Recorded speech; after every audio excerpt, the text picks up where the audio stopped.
Hey guys, it's mcfixit here. We have the Crush Boy debut of the newest Discmania person. You guessed it, Clark Kent is going to be taking over Simon's spot as the new Crush Boy. Not really. But I did make this awesome disc, and I want to show you exactly how I did it.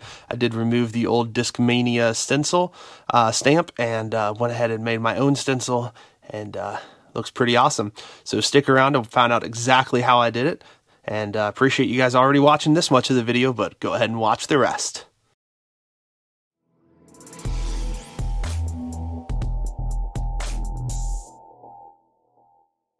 So here are the tools.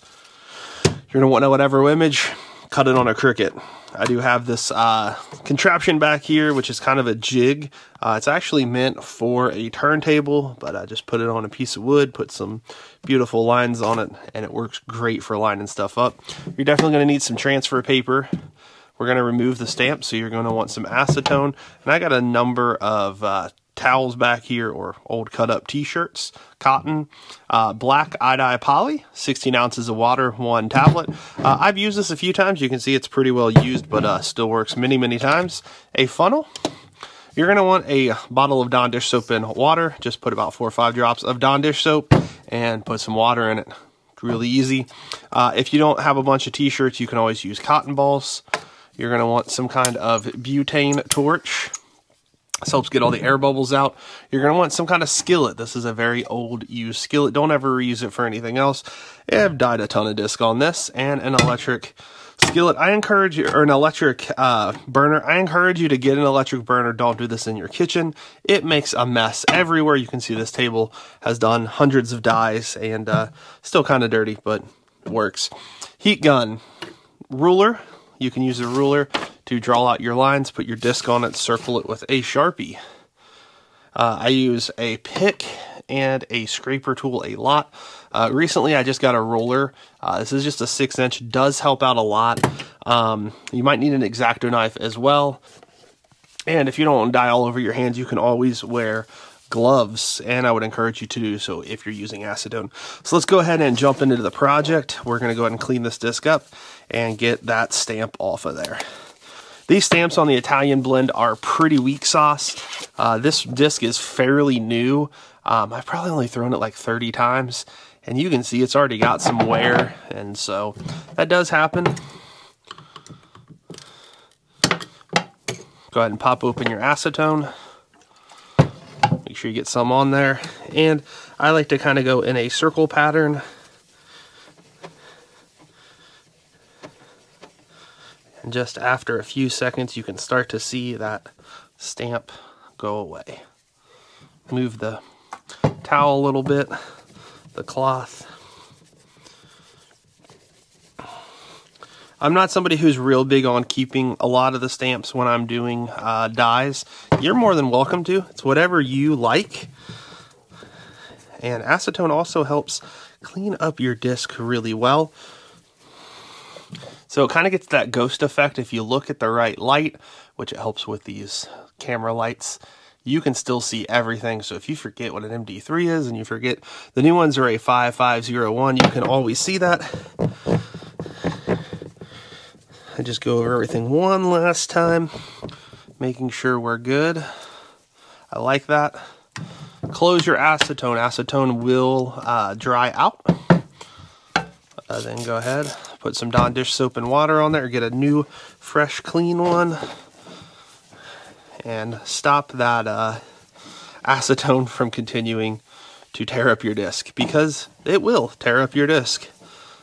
They're notorious for that. That's why they work so well with the stamps, but can also actually ruin your plastic if you're not careful. We're going to go ahead and set this off to the side. So the next thing to do is to weed. This is the most labor intensive, and in my opinion, probably the most boring, but also kind of the most rewarding when it's done well. This is on a clear 5160 by Oracle, so you're not going to see much. I'm going to fast forward this. Anything you're pulling off is going to go black. So all of these lines pretty much are going to make it black, because that's the dye we're going to use. Going to press it down real quick just to give it a little bit more suction to the original paper underneath. It is cold in my garage, and I cut this about a month ago. Have not had time to get to it, so we're going to see if it pulls on the first time. Sometimes you might get where it is a little stubborn and doesn't like to pull off easily.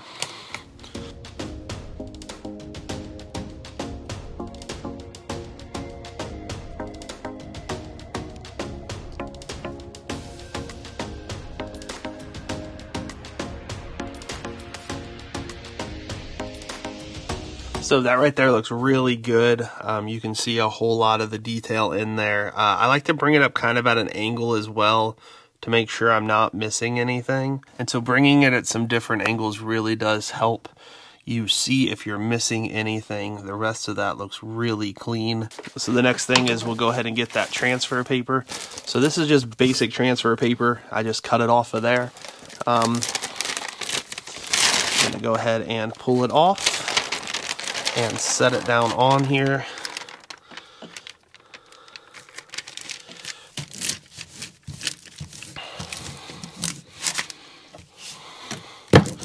And we'll roll it a little.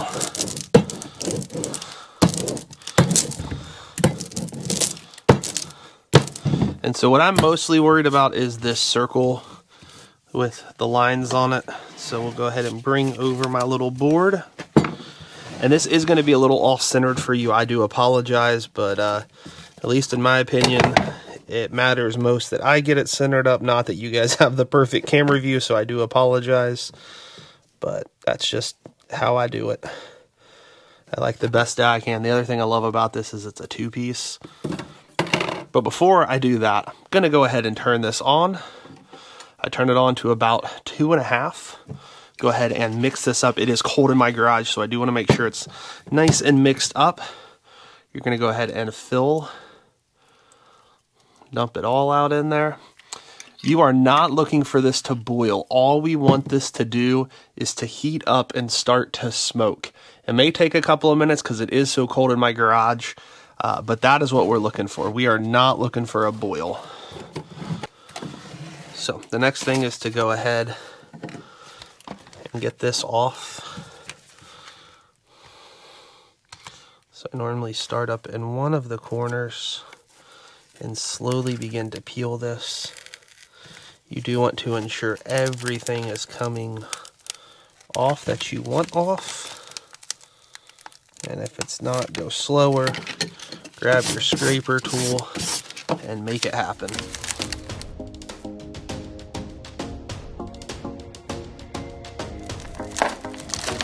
That looks awesome. I do have a little bit of piece that ripped just a smidgen, and so I'll show you how to go ahead and get that off very carefully. You are taking this at such a steep angle when I'm doing this, to where you're literally just poking it almost. Do not go down at it that kind of an angle.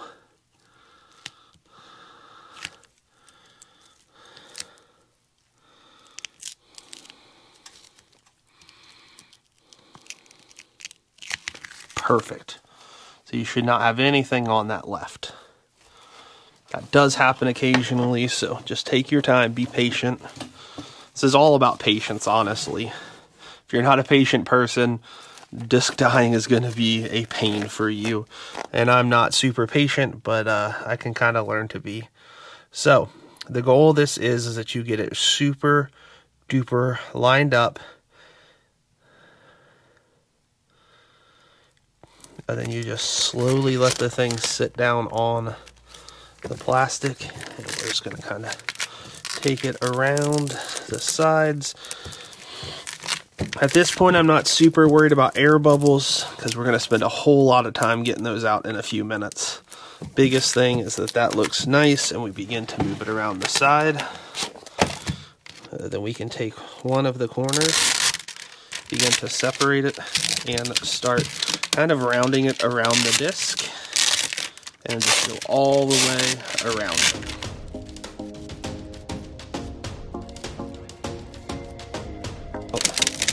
I'm taking this at a nice angle, pretty much like this, about 45 degrees, and checking to make sure nothing is coming up as I'm doing it, and if it does, gently putting it back down. We do have some air bubbles, but it's not the worst. Perfect. Put this on the shiny side. Save this for another day, because we'll probably need it, because I like to do disc dies. So, first thing I'm going to do, heat gun. 2 settings, low, high. Only on the low. And just heat up your disc with that on there.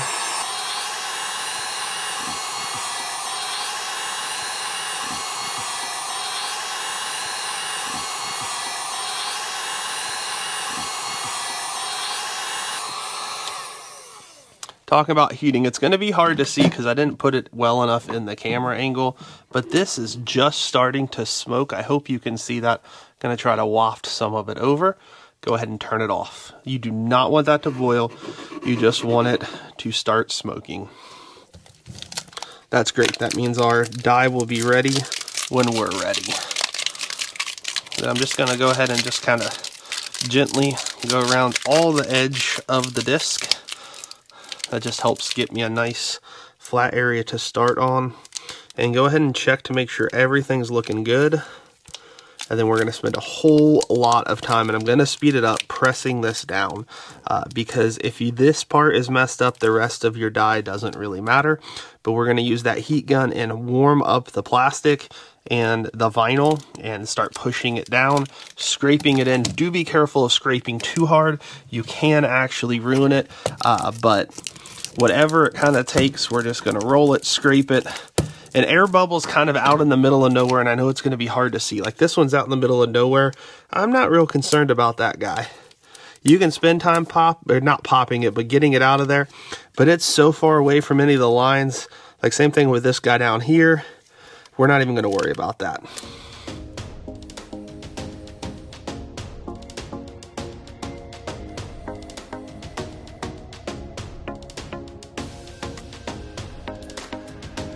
So I've spent some good time really working this in.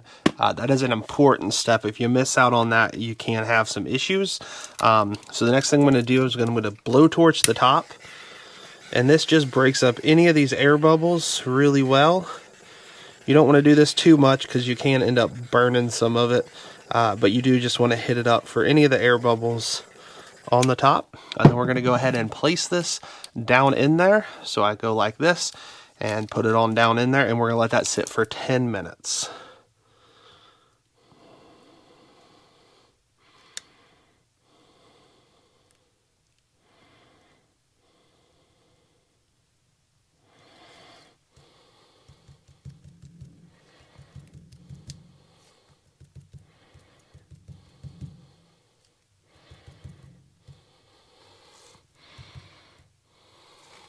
And you saw me tapping on it. I saw there was an air bubble where it says Discmania, so I did want to get that out of there so it's as good as it can be.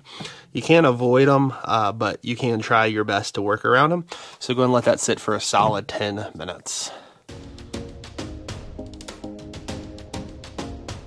So go ahead and take a fresh towel or two, cloth, and go ahead and pick up your disc. I'm going to try to let most of that drip back in and go ahead, go around it a couple of times just to ensure it's pretty clean. You can see. Go ahead and move that back. One thing I like to do is if you're going to do another disc die in the same day, go ahead and put a pan over top of it, pie pan. That just keeps out any dust, any debris, and fits on those pretty well. Now is kind of our moment of truth. So we begin to peel this back.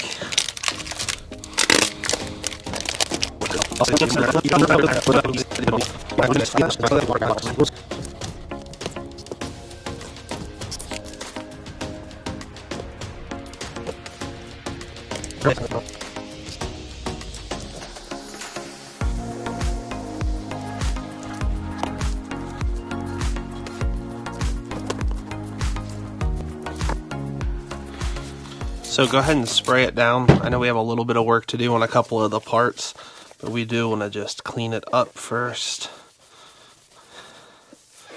And then we'll work on a couple of those little parts.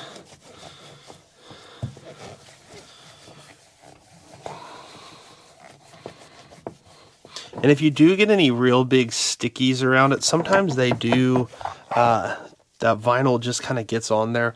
One thing I have found is you can get some denatured alcohol and put on there, and it does actually help.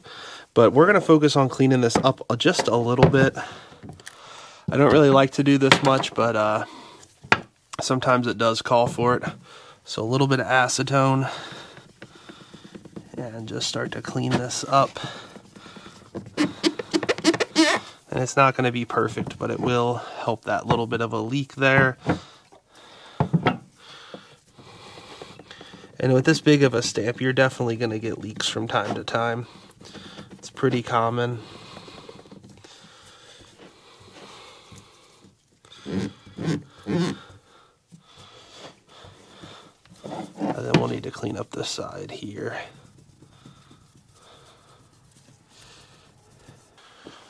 Q-tips also work pretty well.